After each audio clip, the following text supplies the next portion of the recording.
Let's do some matching. We have 6 differential equations and we have 6 slope fields and we got to match them up. This looks a little overwhelming, doesn't it? Okay, whenever I have to encounter something like this, I put on my belt of courage and I try to find a point or two that I think I could identify for sure. I think the origin is almost always a good place to start.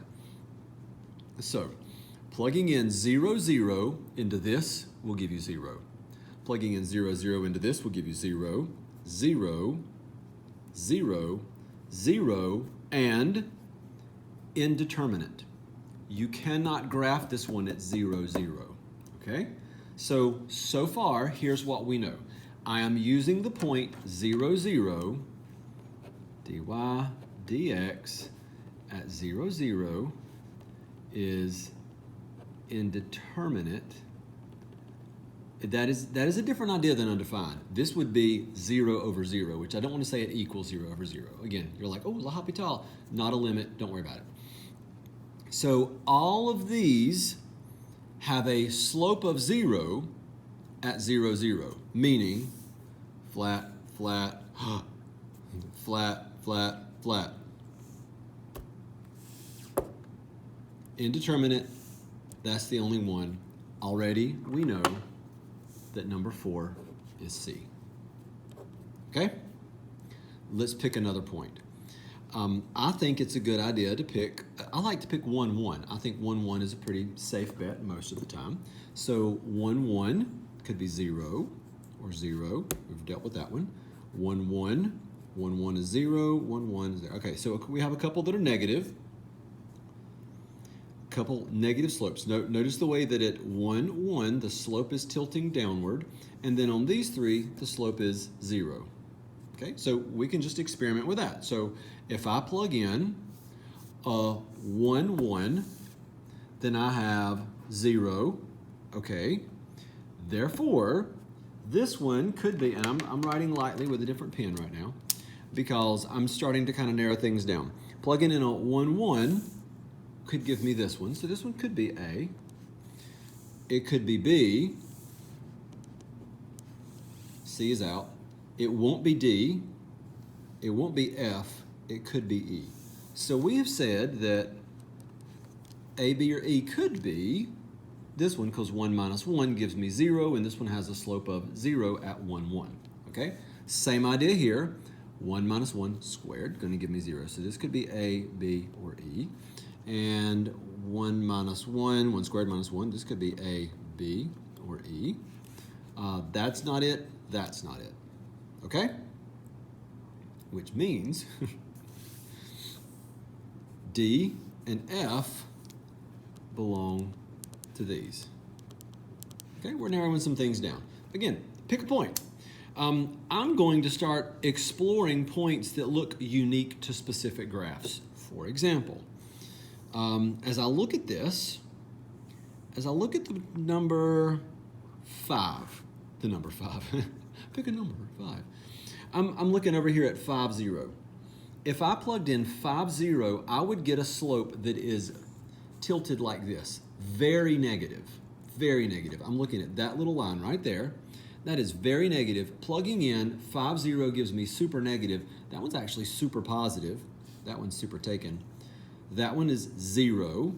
That one's super positive. That one's somewhat negative. Okay? So I'm going to plug in 5, 0 and try to find something that's super negative. No, not super negative. 0, super positive, somewhat negative. So we're going to narrow it down a little bit. We're going to say, oh, well, okay. Plugging in 5, 0, plug in 5, 0. These two are super negative, or this one's not quite as negative as that one at 5, 0. Doesn't tilt quite as far down, okay? Plug in 5, 0.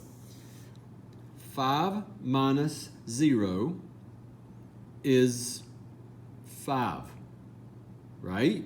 No, sorry. 0 minus 5. So if I, focused, if I had dy dx and I evaluated it 5, 0, I would have 0 minus 5, which gives me negative 5. That's A. Okay? Well, I've said that it could be negative this one, or it could be either one of these, but number one is A and not F. It's A, B, or E, and it has to be A. So we have just said that number one is A. Pick points for real. Okay, let's do this again. I'm about to narrow some stuff down here too. We're going to evaluate the point 5, 0 for both of these, or one of these until we find it.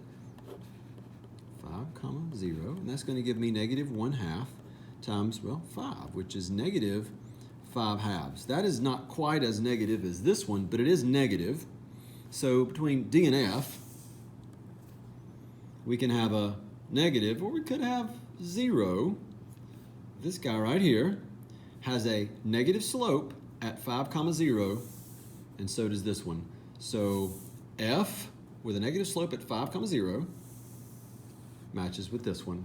So this one is F, which means this one's D. If you want to prove it, because I will, dy dx, evaluated at 5, 0, just picking 5, 0 because I want to. It's negative 1/2 times 0, which is 0. That makes sense. 0, there you go. We're picking points, narrowing things down. There's D. All right, well, in this case, that means A is out. And so we're going to narrow these two down to B and E, and we're going to figure out which one is which. So I'm going to find differences between B and E. And, whoops, I marked out E when I wasn't done with it. No. Come back, E, come back. There, I didn't want to rule it out. So we're going to figure out things that are different between these two. So I notice a diagonal line here of zeros for B. I notice this diagonal line is not, it's kind of twisted and kajankety up in here. That's a fun word to say. Kajankety is just a fun word. I'm kind of glancing on the y-axis and looking at things. So for positive y values on the E graph, I have negative slopes. For positive y values on the B graph, I have positive, like very positive. Like these are like super steep up here. So positive y values give me a positive slope on B. Positive y values, when x equals 0, give me a negative slope. I'm going to pick one. Let's go 0, 5. Let's go 0, 5, okay? So we're going to plug in 0, 5.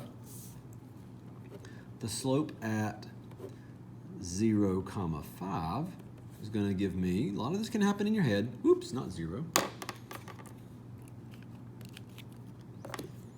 So 5 minus 0, I'm writing stuff that happens in your head. This is going to give me 25. That is very steep. That's a very steep line. Slope of 25, rise 25, run 1. Looks pretty steep to me. That one's negative.